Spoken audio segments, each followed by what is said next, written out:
All right, I am back in the garage again. There's the house. There's everything else. It's a daylight so you can see a little bit better. I'm actually waiting right now for our refrigerator to be delivered for this one. And then like I said in the video, last video, this one right here will be the second unit we add. So there's the front door. There's the address, oh well. There's the front door, and then there's a backyard and everything. So this is what you have to do. Are you sure you want to be a fleet owner? It costs money. You don't just make money. It costs money. But we're waiting on the fridge to be delivered. Once the fridge is delivered, I will talk to you about the headaches of being a fleet owner. And the biggest headache of being a fleet owner is obviously drivers. I was a driver. I did a lot of stuff for my drivers when I first started, and then now I don't, because I've learned the more you do, the less they appreciate. Man, I hope I wasn't this kind of driver, but I'll be back.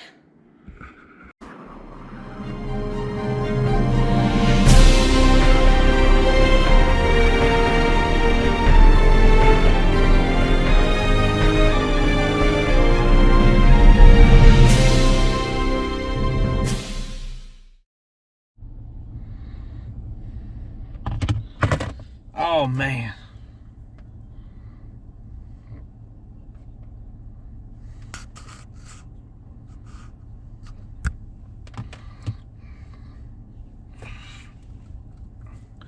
Would you believe that the biggest struggle of being a fleet owner isn't the trucks? It's not the company, it's the drivers. Finding drivers isn't hard.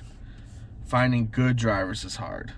I've, since I've started this journey back in whenever I started doing this, May with Bridger, and then August the Pilot, even though we were the same company, my biggest struggle was drivers. And you get entitled drivers, like they think that you haven't worked for what you got. They think for what you have, correct?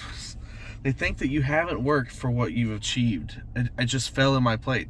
They don't understand that I put out the hard work to get to where we are now.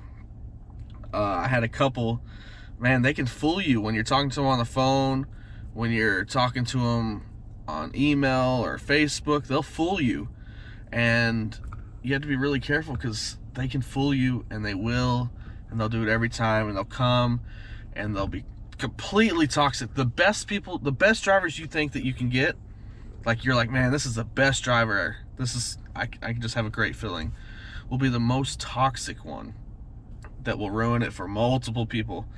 And then I learned the hard way that until you get rid of the cancer, you still have cancer. You know, you can, sorry, I'm at a, as you can see right now, I'm at a lake, and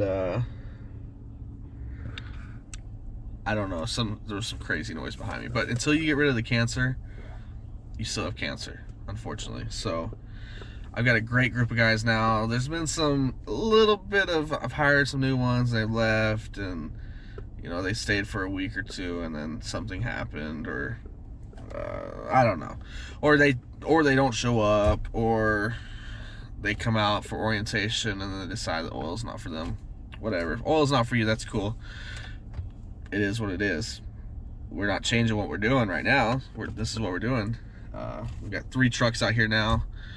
Great group of guys. As you saw in the last video, we're about to start moving them all to a nicer place. They're in a decent place now. It's an apartment. It's nice. It's not bad. But we're going to start moving to a nicer place. And I'm still looking for, I think I'm going to drive for a little bit, because I want to make sure that these new guys coming in understand that I know what the heck I'm talking about. I know I've done it before. I think some of these guys coming in think that I've never done it, so they think that they can get stuff by me, but they can't. So I think I'm gonna drive, but I think I've got another guy starting on Monday. Our mechanic, great dude. He's gonna be a floater driver, so he's gonna drive a few times a week and be a mechanic, so it'll help him make extra money. It'll be great. So, but right now I could probably take one, maybe two more full-time drivers. So if you want to be a full-time driver and you want to not be a pain in the butt, get a hold of me. But I only want guys that want to work. I want guys that are gonna struggle through the hard stuff and not just quit right away because they had a couple bad nights or they just got overwhelmed. I don't want that, man. I want hustlers, you know. I want people that are willing to put the work out. Unfortunately, what I've learned, oh my gosh, I gotta plug my other phone in. It's dead. It's dead. Oh, well, whatever. You can't even see it's dead. But what I want is I want guys that are willing to hustle. You want to make good money, come out and do it. I got decent trucks. I don't have the best trucks in the world, but they're nice, they're clean, they're newer, they run, they drive. They're not no long nose Peterbilt or no Kenworth W900s, but they're good trucks. I do have a nice Peterbilt, and I do not have a spot. I'm sorry, somebody moved into that truck. I thought I had a spot. But Jerry, my girl in that truck, she's the lead driver for that truck, the daytime driver. And if you ever drive that truck, you've got to be super clean because she will not put up with it. So if you're ever working for me and you drive my Red Pete and she's your daytime driver, you better be cleaning the truck because she does not want a dirty truck. And I respect it. It's her choice. But drivers, they will get you. They'll get you. I was one of them, man, and I learned that the more and more and more and more I gave a driver, the less and less and less they appreciate it. If you look back on my videos, I used to fly drivers out to me. I used to provide all the food, all the housing, and I did that. I still have some drivers that I had originally, and guys that were with me back then. I used to fly them back home and back for home time. I used to get food. I used to do all this, and they don't appreciate it. You know, they complained that the flight was at the wrong time instead of the time they wanted, or they complained that you got the wrong groceries, or they complained that they wanted to fly out on Saturday instead of Friday night.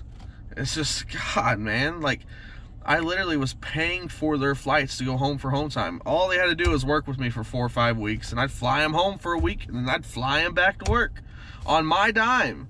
It wasn't on their dime. But they complain, and they complain, and then they'd go to Pilot. They complain and say I was being mean to them, and they go complain to managers and stuff at Pilot over my head, field operation managers, and we'll talk about that another time. But we've got recordings of it. We've got records that show that they talk to supervisors. I'm like, guys, you work for me. You don't work for Pilot. And if I'm not treating you right, come tell me I'm not treating you right. Don't complain that you're mad because you're not making a whole bunch of money because it's slow. It was slow at the end while I was at Pilot.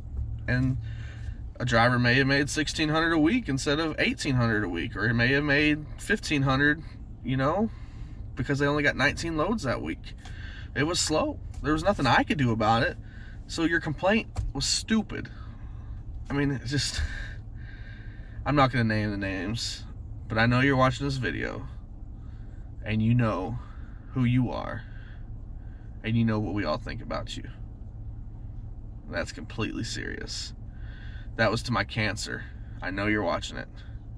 I know you're obsessed with it. So watch it and continue to watch the videos as I grow, as I do better, as we get bigger. You know, we got 3 trucks now. I've got, in my circle of owner-operators, we have like an umbrella owner-operator group, and then we have our own mechanic. But in my circle of owner-operators, I think we got 6, 7 trucks. And you, my friend, don't have any. Oh well. Anyways, guys, this is my video for today. I'm gonna make a couple more videos. I'll probably upload them. So if you see my next videos and I'm wearing black and I'm sitting in my truck, or I'm at the lake, or anything in my next videos, just relax. I'm making them all today. There's a cat. There's a cat right there. You see him? Oh, there he goes. I get distracted super easy. I'll show you some trucks. I'll show you one of my trucks tomorrow. I'm gonna go get a trailer for it. It's our newest truck. And that's it, guys. Have fun. I love each and one of you. Each and every one of you. You guys are awesome. I hope everybody succeeds. I hope everybody does awesome. Even my cancer. You'll succeed at whatever. I mean, you'll succeed at whatever. At something. Just not this. But it's not meant for everybody. You guys are awesome. Be safe out there. MackP, M-A-C-K-P at USA.com. I'm looking to fill a spot pretty quick. So I'll fill one spot. I've got 4 or 5. I got a guy. I broke my phone. And I got a guy that applied with me that was supposed to come out, but it's not his fault. I broke my phone. We lost contact. So I've got a spot with me, I got a spot with somebody else, and I've got a spot with one of my old bosses. So if you want to work for one of my old bosses, the best boss I've ever worked for in my life, if you want to work for him, he may have a spot pretty soon too. But anyways, guys, peace out. You guys are awesome. Be safe. Stay positive. We're going to make it. We're getting there. We're going to make it. Adios.